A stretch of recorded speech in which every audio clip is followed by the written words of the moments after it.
जय हिंद दोस्तों। चलिए ही जानते हैं संविधान के बारे में।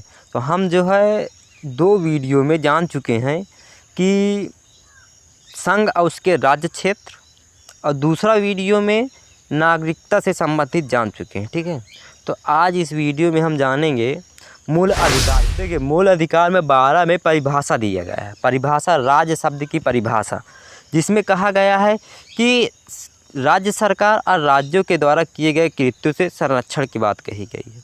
यदि पॉइंट वाइज समझे तो संरक्षण मतलब कि आप इस प्रकार से कह सकते हैं कि राज्य शब्द में कौन कौन आएंगे। तो राज्य शब्द में राज्य सरकार, ठीक है, संसद और राज्य का विधानमंडल और राज्य के अधीन आने वाले वे सभी कर्मचारी और अन्य अधिकारी। अब अन्य अधिकारी में कौन कौन आएंगे? अन्य अधिकारी में वो आएंगे जो भारत सरकार के अधीन अभिकर्ता या अभिकारक के रूप में कार्य करें। ठीक है, वो आएंगे। ये शब्द परिभाषा दिया गया है। वही 13 में देखेंगे तो 13 में कहा गया मूल अधिकारों से असंगत विधियों का शून्य होना। इसमें कहा गया है कि यदि कोई कानून संविधान लागू होने से पहले बनी है, अब वो कानून यदि इसके असंगत है मूल अधिकारों से, तो वो उसका प्रभाव शून्य होगा। और इसमें कहा गया है कि न्यायालय द्वारा उसे शून्य किया भी जा सकता है। ठीक है, इसमें ये कहा गया है। यदि आप इसे पॉइंट वाइज समझें 13 में, तो 13 में कहा गया है भूतलक्षी प्रभाव।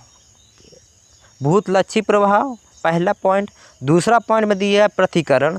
तीसरा पॉइंट में दिया गया है आच्छादन। ये तीनों पॉइंट किस में आते हैं कि संविधान के लागू होने से पूर्व विधि का शून्य होना है, यानी कि पूर्व विधि, यानी कि संविधान के पूर्व होने से विधि, उसके ये 3 पॉइंट है। ठीक है, तो पहला पॉइंट भूतलक्षी प्रभाव। इसमें क्या कहा गया है?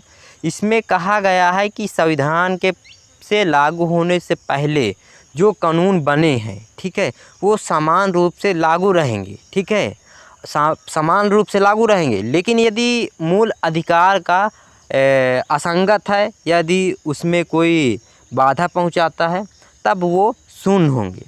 और इसकी शक्ति न्यायालय को दी गई है कि न्यायालय इसे शून्य कर सकता है। ठीक है, और इसमें यह भी कहा गया है कि यदि कोई व्यक्ति, इम्पोर्टेंट पॉइंट ये है कि एक तरह से इससे कुछ अलग समझ सकते हैं कि यदि कोई व्यक्ति, ठीक है, पहले के कानून के अनुसार यदि कोई अपराध करता है, ठीक है, तो उसे उसी कानून के अनुसार उसे दंड दिया जाएगा, ना कि बाद में कोई परिवर्तन कानून के हिसाब से उसे दंड दिया जाएगा। जैसे आप समझ लीजिए कि कोई व्यक्ति इस वक्त, ठीक है, बलात्कार करता है, ठीक है, तो उसे ये मान के चलिए कि इस वक्त 5 साल के लिए सज़ा है, ठीक है, और कुछ मान लीजिए जुर्माना है। और यदि आगे चल के इसी अपराध को और कठोर कर दिया जाए, 5 से 25 साल कर दिया जाए और 50 लाख या 60 लाख जुर्माना कर दिया जाए, ठीक है, तब इस बात को कहा गया है कि पहले कानून के अनुसार ही उसे सज़ा दिया जाएगा। जैसे 2005 का कानून यदि कोई बना है और उस वक्त यदि कोई अपराध करता है, तो उस वक्त के कानून के अनुसार दिया जाएगा सज़ा, ना कि इस वक्त के अनुसार। मान लिया जाए बीच में आए संविधान के कुछ संशोधन हो जाए, जिससे क्या हो सकता है कि उसका प्रभाव बदल जाए। ठीक है, तो इसमें यही चीज़ कहा गया है कि उस व्यक्ति को उस वक्त के कानून के अनुसार सज़ा दिया जाएगा। ठीक है, बाद में कानून के अनुसार सज़ा नहीं दिया जाएगा। तो इसमें यह कहा गया है। बात आती है कि क्या मूल अधिकार को ख़त्म किया जा सकता है? तो इसमें कहा गया है कि मूल अधिकार को ख़त्म नहीं किया जा सकता, बस उसे क्या है, निलंबित किया जा सकता है। निलंबित शब्द का मतलब ये है कि सेना से संबंधित ऑपरेशन होता है, तो उस वक्त इसे रोका जा सकता है। ठीक है, यह आपातकाल की आवश्यकता में इसे रोका जा सकता है, या फिर कोई ऐसी घटना हो जाए जिस वक्त सख्त ज़रूरत हो, तो वो संसद द्वारा किया जा सकता है। ठीक है, ये चीज़ कहा गया। अब बात आती है कि क्या कोई व्यक्ति मूल अधिकारों को यदि लेने से इनकार कर दे, ठीक है, यानी कि कोई व्यक्ति चाहता है कि मुझे मूल अधिकार नहीं चाहिए, ठीक है, तो क्या ये संभव है कि मूल अधिकार उसे ना दिया जाए? और इसमें कहा गया है कि यदि कोई व्यक्ति मूल अधिकार नहीं लेना चाहता है, तो उसे ज़ोर ज़बरदस्ती क्यों किया जाए? तो फिर इसमें कहा गया है कि मूल अधिकार किसी व्यक्ति के लिए नहीं बना, लोगों के हितों के लिए और उसके कल्याण के लिए बना है, न कि किसी व्यक्ति के लिए। और कोई व्यक्ति यदि मूल अधिकार नहीं लेना चाहता है तो उसे न्यायालय में जाना पड़ेगा, ठीक है। और दूसरी बात कहा गया है कि न्यायालय को ये कहा गया है कि न्यायालय किसी भी व्यक्ति को मूल अधिकार का ये आदेश न दे, यानी कि ये मूल अधिकार को ना लेने की अनुमति न दे, ठीक है, कि वो कोई भी व्यक्ति मूल अधिकार छोड़ दे, ठीक है, ये कहा गया। तो इसमें और समझेंगे तो इसमें कहा गया है कि क्या मूल अधिकार कोई व्यक्ति और अधिकार मांग सकता है, तो इसमें कहा गया है नहीं, ठीक है। इसमें कहा गया है कि मूल अधिकार जितना गवर्नमेंट के द्वारा या संसद के द्वारा दिया गया है बस उतना ही मांग सकता है, इसके लिए कहीं भी न्यायालय में या फिर कहीं भी और कुछ नहीं कर सकता, ठीक है। और कहा गया है कि क्या मूल अधिकार, ठीक है, कैसा होगा, यानी कि उसकी विधि कैसी होगी। तो इसमें कहा है कि जेंडर इक्वालिटी होगी, यानी लैंगिक समान। 14 समझेंगे, अनुच्छेद 14। तो 14 में दिया गया है कि विधि के समक्ष सभी को समान समता। और इसी के दूसरे पॉइंट में समझेंगे 14 के, तो 14 के दूसरे पॉइंट में कहा गया है कि विधि के समक्ष समान आरक्षण, यानी कि संरक्षण के बारे में बताया गया है।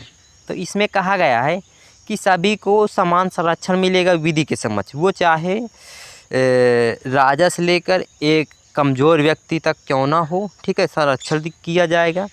और उसी विधि के अनुसार उसे दंड दिया जाएगा। जैसे आप ये समझिए पहले पॉइंट के अनुसार कि यदि कोई व्यक्ति अपराध करता है, ठीक है, तो उस व्यक्ति को जितनी सज़ा दी जाएगी, ठीक है, और वही अपराध यदि कोई दूसरा व्यक्ति करता है तो उतनी ही सज़ा दी जाएगी जितना पहले व्यक्ति को दी गई थी।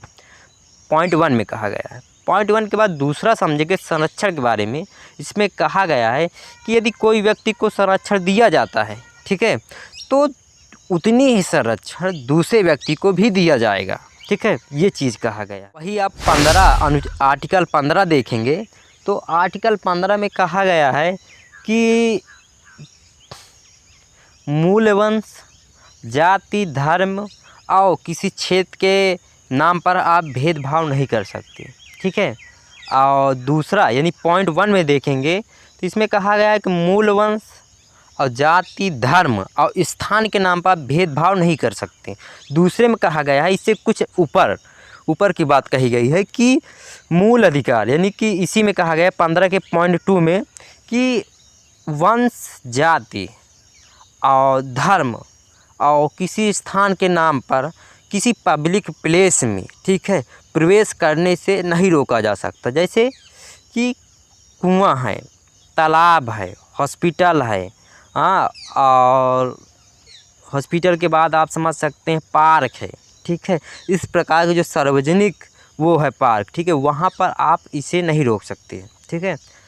तो देखेंगे एक इससे कुछ जुड़ा उदाहरण है केरल का, जिसमें एक मुस्लिम महिला को मतलब कि स्कूल में बुर्का पहनने से इनकार कर दिया गया, ठीक है, और उसे बाहर कर दिया गया, इसे कि प्रवेश करने से रोक दिया गया।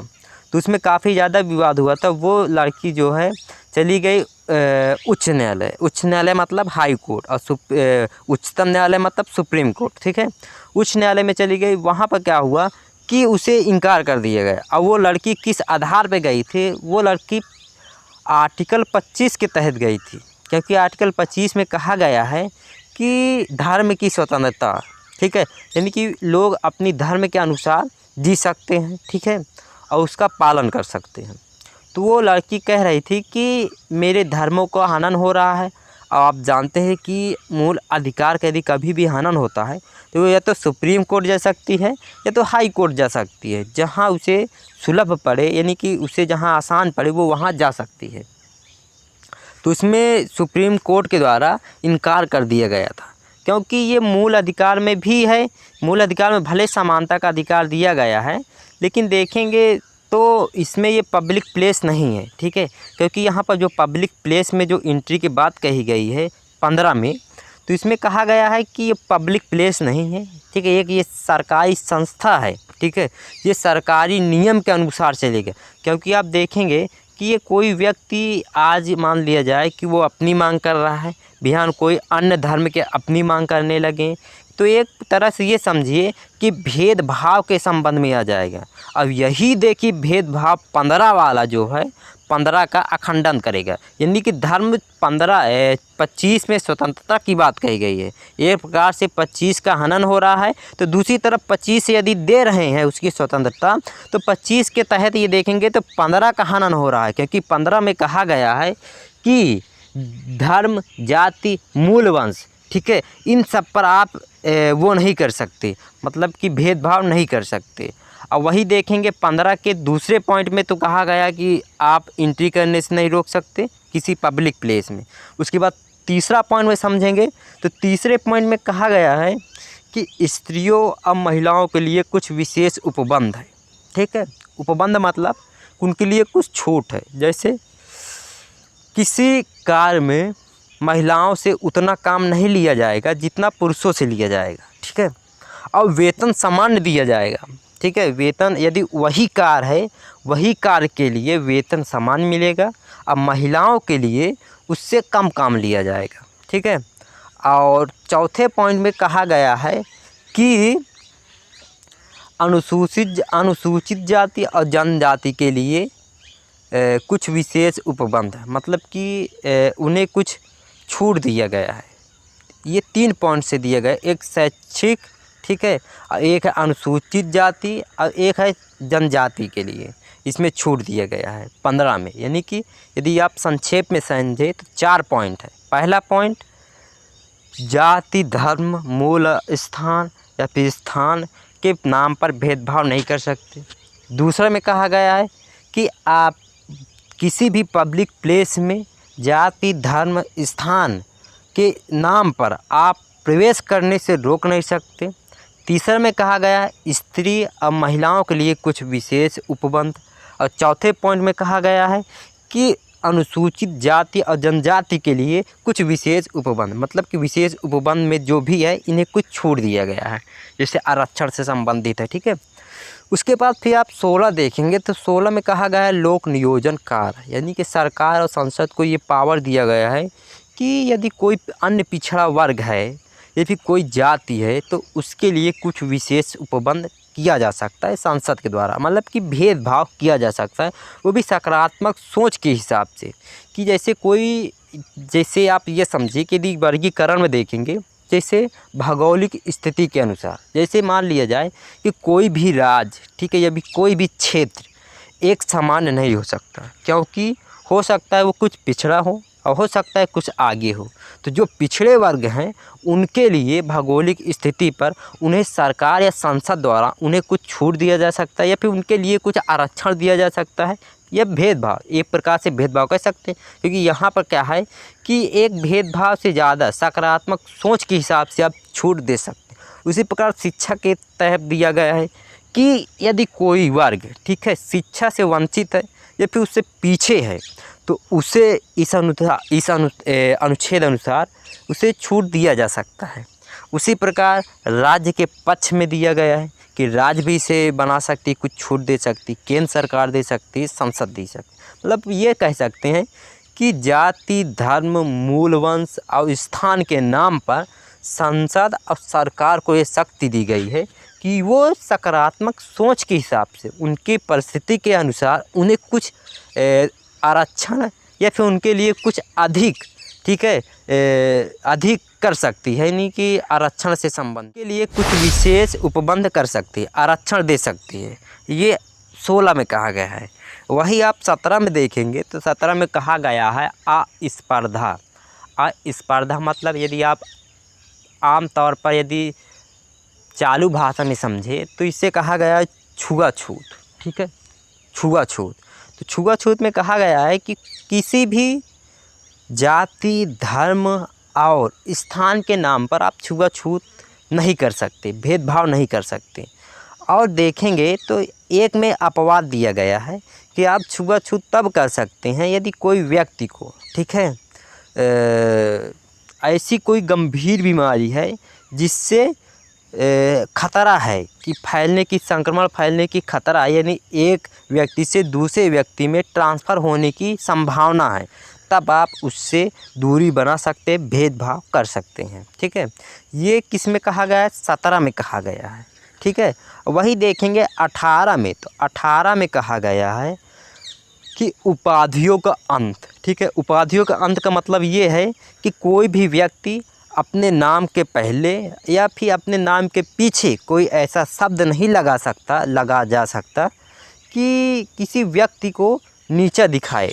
ठीक है, जैसे महाराज, ठीक है, महाराज हो गया, और कुछ ऐसे शब्द हैं जो नहीं लगाया जा सकता। ठीक है, और उसके बाद फिर इसमें ये भी कहा गया है अपवाद के टाइप में कि कोई व्यक्ति जैसे सेना से संबंधित है, ठीक है, और शिक्षा से संबंधित है, ये सब जो शब्द जैसे एमए है, बीए है, बीएससी है, एमबीबीएस है, ये भी उच्च जो पद के जो हैं इनका सरनेम लगा सकता है। जैसे डॉक्टर शब्द है, ठीक है, डॉक्टर का लगा सकता है, क्योंकि ये किसी जाति से संबंधित नहीं है, किसी धर्म से संबंधित नहीं है, ये एक शिक्षा से संबंधित है। ठीक है, तो इसमें आप लगा सकते हैं। उसी प्रकार कहा गया है कि कोई भी व्यक्ति, ठीक है, जो द्वारा उपहार दिया जाता है, जैसे पद्म भूषण है और श्री पद्म भूषण और जो इस प्रकार के हैं सेना संबंधित,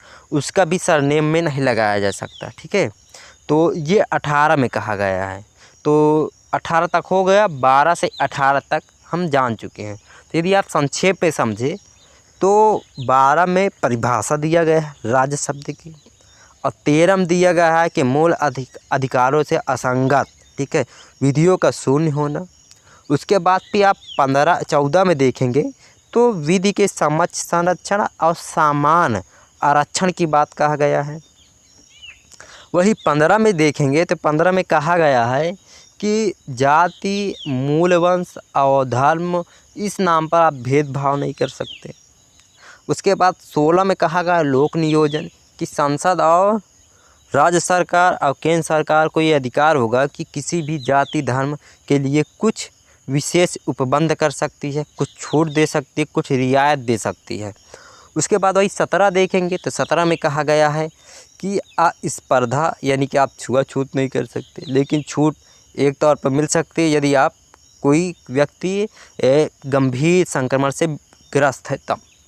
वही 18 देखेंगे तो 18 में उपाधियों का अंत के बारे में बताया गया है कि उपाधियों के अंत, यानी कि कोई भी व्यक्ति ऐसे नाम नहीं रख सकता जिससे किसी व्यक्ति को नीचा दिखा रहा हो। ठीक है, तो 18 तक हो चुका है। तो चलिए आइए अगले वीडियो में हम इसके आगे के अनुच्छेद समझेंगे। ठीक है, तो चलिए आइए फिर अगले एपिसोड मिलेंगे, तब तक के लिए जय हिंद।